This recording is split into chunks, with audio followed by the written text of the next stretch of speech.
The tennis community is incensed when Roland Garros insiders confessed they made an exception for one player, despite the WTA's policy of never interfering with Grand Slam wildcards.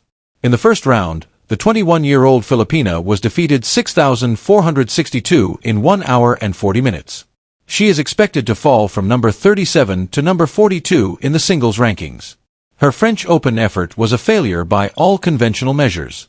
However, behind closed doors, the women's tennis governing body is allegedly pushing tournament director Amelie Mauresmo to grant Alex Eala a wild card into the main draw for next year, not because of her performance, but because of her influence.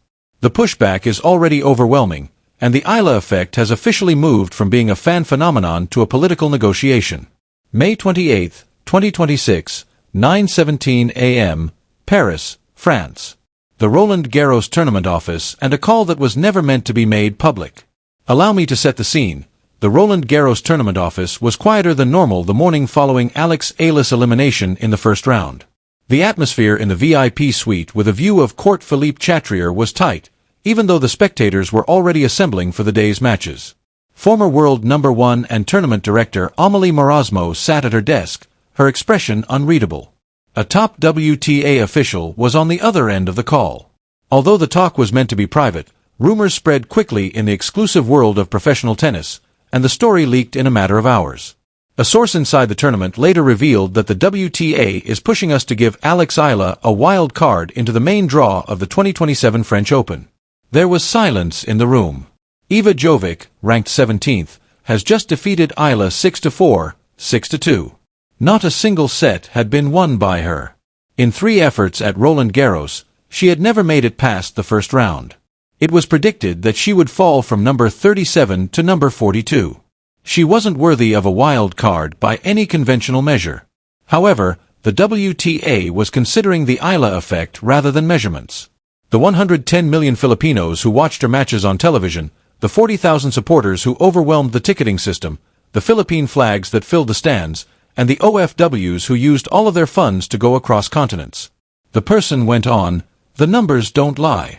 Tickets go up when Eala performs. The interest doesn't go away after she loses.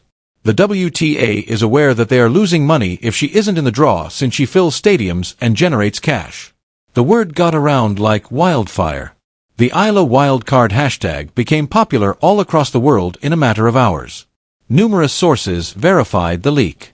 The WTA said it would comment, but the governing body's silence spoke more than any words. What should have been a normal wildcard debate turned into a full-fledged catastrophe, so allow me to take you inside the outrage that erupted once the news surfaced. The reviewers did not hesitate to express their disapproval. How could a player be eligible for a wild card if they had never won a match at Roland Garros? What message did it convey to the players who had persevered through qualifying and earned their seats based on their performance and rankings? One analyst posted on social media, "This is outrageous. The WTA wants to give a wild card to a player who lost in the opening round and has never won a match at the tournament, but players outside the top 100 must win 3 wins to advance to the main draw? Since she is a ticket seller? Fairness and the Eala effect are both genuine. Just because a player is well-liked doesn't mean you can get around the system. Wild cards have always been about more than rankings, according to those who defended the decision. They are concerned with marketability, attracting spectators, and expanding the sport. Players who don't deserve wild cards by ranking are given them at every Grand Slam. Juniors, former champions, and French players all receive them annually. When Alex might receive one, why is it a scandal? Alex Eala is good for business, and the WTA is a company. That is capitalism, not corruption. The official wildcard selection criteria of the WTA have long been ambiguous, allowing event directors considerable latitude. Wild cards are usually allocated for French players, returning stars, and talented juniors at Roland Garros. Clara Burel, Xenia Efremova, Fiona Farrow, and Leojulia Jean were among the French winners of the 2026 women's main draw. It would be unusual for a non-French player to receive a wild card. It would be unprecedented for a player who had just lost in the opening round and had never won a tournament match. However, the WTA was in dire need of positive news because it was still suffering from the player mutiny earlier in the year and the prize money fiasco. Even though Alex Eala left early, she was still wonderful news. A French sports newspaper was informed by a WTA insider that she is more than just a tennis player. She is a movement, and movements ultimately transform everything. With the phone still warm in her fingers, the tournament director sat in her office. The WTA had stated its stance. She had to make hers now. Allow me to share Amelie Mauresmo's predicament with you, since her choice will impact not only the 2027 French Open but also the future of wild cards in professional tennis. Mauresmo is familiar with champions. She has stood where the greats have stood as a former world number 1 and 2-time Grand Slam champion. She has created the crown gem of the clay season as Roland Garros event director. She is difficult to sway. However, the WTA's proposal had placed her in a precarious situation. She could see the reasoning. On the one hand, Alex Eala attracted attention, emotion, and the kind of intensity that brought the sport to life and filled stadiums. Mauresmo allegedly told her deputies that the Eala effect was real. I have personally witnessed it. The tears, the chants, the flags. I've never seen anything like it. However, she also had an obligation to maintain the tournament's integrity. It was not intended for wild cards to be popularity contests. These were meant to be chances for athletes who had earned a second shot, returning champions, and budding stars. What should we tell the players who qualified if we grant her a wild card? What should we say to the French juniors who have spent their entire lives dreaming of this moment? There were no simple answers for her deputies. For hours, the argument raged. Alex Eala, on the other side of Paris, was getting ready to travel to Mallorca by packing her things. She was unaware of the conversations surrounding wild cards. She was preoccupied with Wimbledon, the grass season, and the upcoming task. However, her admirers had heard, and they were speaking up. Give the wild card to her. She has earned it with her heart rather than her victories. Alex is evidence that the system is flawed. Give her an opportunity to demonstrate her abilities on the largest stage. Whether they invite you or not, Laban Alex, we'll be there. The AILA wildcard hashtag remained popular. As the pressure increased, one of the most well-known tennis players, Amelie Mauresmo, had to make the hardest choice of her career. The French Open concludes on May 31, 2026, in Paris, France. And a declaration that did not satisfy anyone. Allow me to transport you to this moment. Amelie Mauresmo made her choice because it was a compromise rather than a win for either side. In the world of professional tennis, no one is interested in making concessions. It was a short news conference. With a composed expression and measured remarks, Mauresmo stood at the podium. Although the French Tennis Federation has not yet made any final choices regarding the 2027 main draw, we have heard discussions about wild cards for upcoming tournaments. The space leaned closer. But we've made the decision to invite Alex Eala to take part in the 2027 French Open qualifying competition. There won't be a main draw wild card for her.